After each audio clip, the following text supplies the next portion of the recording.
Hi, this is Terrell, graphic recorder and creator of Frame the Message Inc. This is Picture This, the webcast series.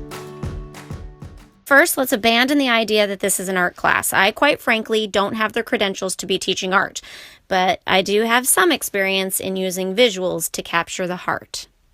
So in this section, you're going to develop some basic drawing skills. They'll impress your colleagues and friends, I can assure you, but more importantly, what you draw will communicate in a way that your message is heard. In this introductory module, we will begin by adding the following basics to your communication toolbox: lettering, shapes, bullets, frames and banners, concepts, and people. You're going to need just a few items for today's webcast, so take a moment if you haven't already to gather the following.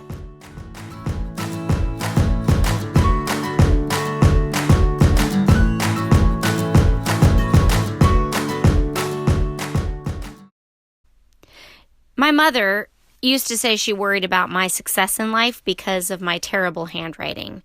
Maybe this is you. You're worried that your handwriting is going to get in the way of becoming a visual communicator. Well, it might help to know that I never put much care into my own handwriting when note-taking because I thought, well, why bother? After all, my notes are really just for me. However, when I started charting publicly at meetings, illegible handwriting can be tricky for learners. So I learned to master the 3 tips for improving my legibility on charts. Along with a few exercises here to improve your skills, I think you'll have it mastered in no time. 1. Control your grip. How you hold your pen determines the amount of flexibility you have with the tool. If you're drawing something small, you may grip your pen a little tighter than if you're drawing something a little larger.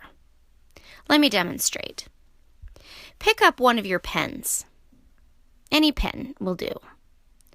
In the air, without touching your pen to paper, move it around in your hand like you were drawing a small circle. Notice how you're gripping the pen? Gradually allow the circle to get bigger. Loosen your grip. You should notice that the larger the circle gets, it almost makes it impossible to grip the pen as tightly. This is the key to controlling your lettering on large charts.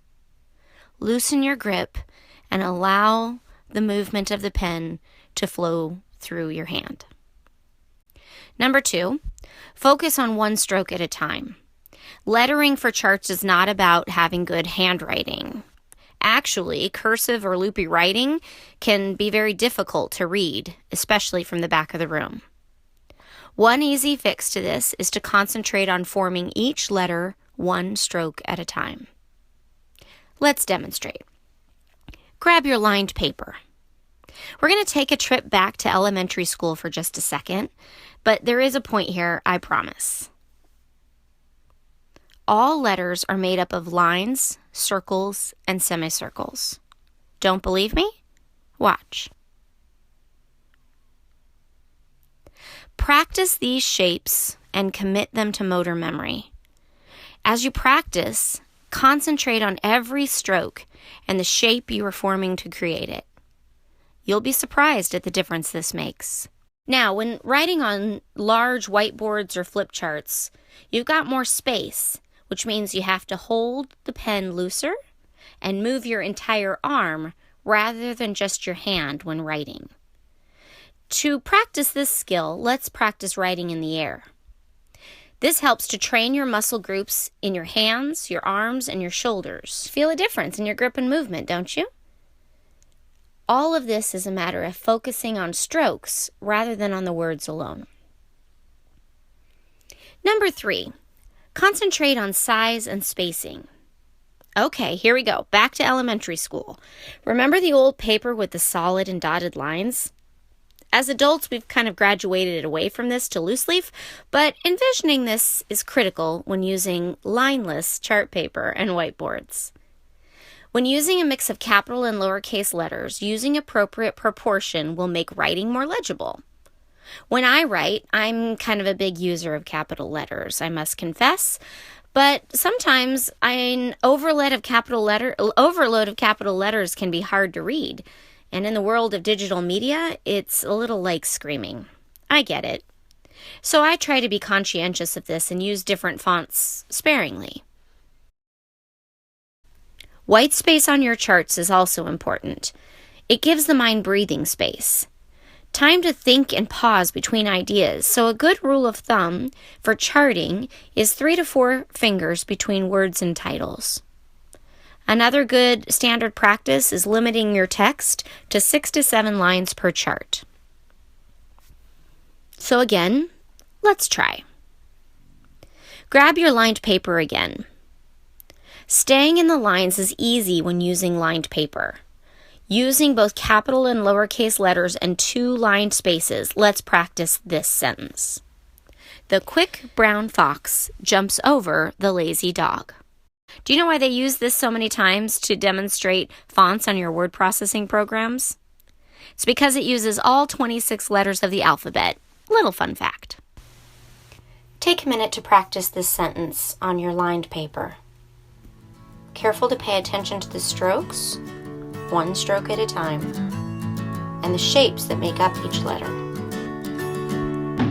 Now let's move to your unlined paper. Practice the same sentence, focusing on one stroke at a time, size and spacing.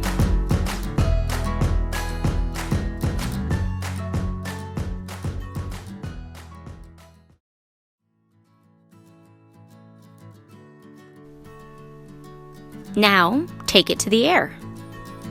Remember, moving your arm and your shoulder in full motion for larger canvases makes all the difference.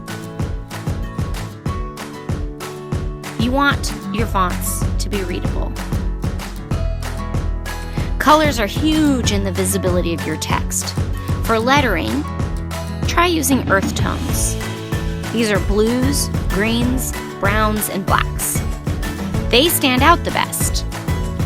Save all the others for accents and highlights only.